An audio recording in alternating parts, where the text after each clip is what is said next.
Hi, I'm Ed Barrera, founder of Gravity Works and Hannah Somatic Educator, and I help people online overcome physical pain, reduce muscular stress and tension, and recover quickly from injury using safe, simple, natural tools known as somatic exercises, where we use the brain to change the muscles back to levels of comfort so we can do what we want again with our body.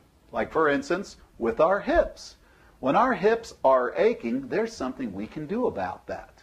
Now, sometimes our hips get locked into a certain position, like when our hips are cranked forwards, or let's say our hips are cranked backwards.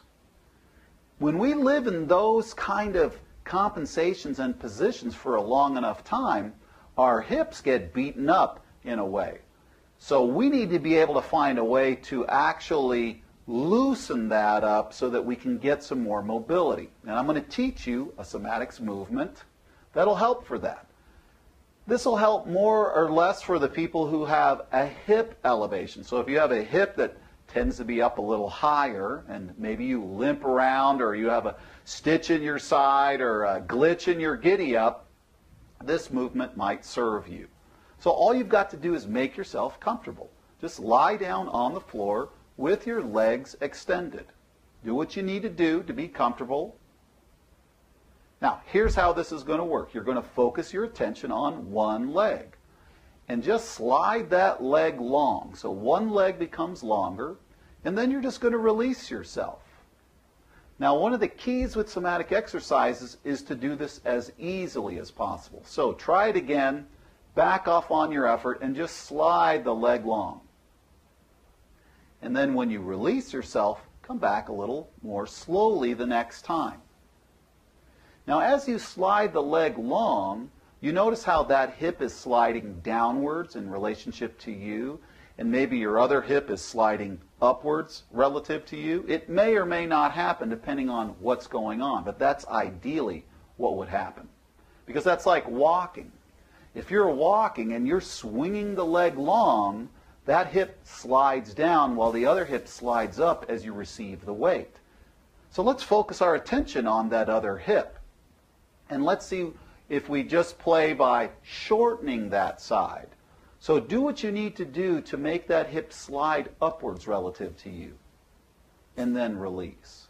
Now you can contract the muscles of your side to help you. So go ahead. Contract the muscles of that side to shorten that leg. Can you feel how the hip slides up and the other leg now gets longer?